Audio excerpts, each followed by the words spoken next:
Hello, എല്ലാവർക്കും നമസ്കാരം. ഇത് ഞാൻ കളിച്ച് വളർന്ന എൻ്റെ സ്വന്തം നാട്ടിലെ ഞങ്ങളെല്ലാവരുടെയും ശാസ്ത വായനശാലയാണ്. 60-ാം വാർഷികത്തിന് മുന്നോടിയായിട്ട് പുതുക്കിപ്പണികളും അതേപോലെ തന്നെ ബാത്റൂം, ചുറ്റുമതിൽ, നല്ല അടച്ചുറപ്പുള്ളൊരു വായനശാല എന്ന രീതിയിലുള്ള കാര്യങ്ങളാണ് നടന്നുകൊണ്ടിരിക്കുന്നത്. ആദ്യകാലങ്ങളിൽ പോലെയല്ല, ഇപ്പോൾ എല്ലാ രീതിയിലുള്ള സൗകര്യവും കാര്യങ്ങളും നമുക്കിവിടെ വായനശാലയിൽ അവൈലബിൾ ആണ്.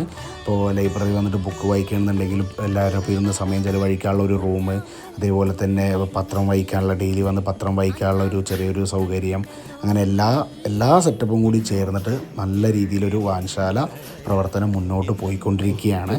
പിന്നെ നിങ്ങൾക്ക് എല്ലാവർക്കും അറിയാം, നമ്മുടെ നാട്ടിലൊക്കെ കുറച്ച് കാലമായിട്ടുള്ള ഈ club, arts and sports club കാര്യങ്ങളൊക്കെ ഇങ്ങനെ രൂപീകരണം തുടങ്ങിയിട്ട് അതിനു മുന്നേ ഒരു നാടിൻ്റെ മൊത്തം എല്ലാമായ ഒരു ഇതായിരുന്നു ക്ലബ്ബ് എന്ന രീതിയിലായിരുന്നു ഈ വായനശാല കാര്യങ്ങളൊക്കെ നമ്മുടെ നാട്ടിൻപുറങ്ങളിൽ ഉണ്ടായിരുന്നത്.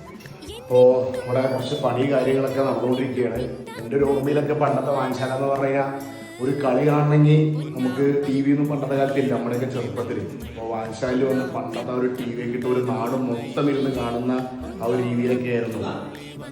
എന്തായാലും ഇനി വരുന്ന പുതുതലമുറകൾക്ക് ഇതൊരു ഉപകാരമാവട്ടെ. ഇവിടെ ഇപ്പോൾ വായനശാല നോക്കി നടത്തുന്ന കമ്മിറ്റി ആണെന്നുണ്ടെങ്കിലും അതിൽ സഹകരിക്കുന്ന നാട്ടുകാരാണെന്നുണ്ടെങ്കിലും വീണ്ടും ഈ സഹകരണം കാര്യങ്ങളെല്ലാം അടിപൊളിയാക്കി നല്ല രീതിയിൽ നമ്മുടെ വായനശാല മുന്നോട്ട് പോകണമെന്ന് ആശംസിക്കുന്നു.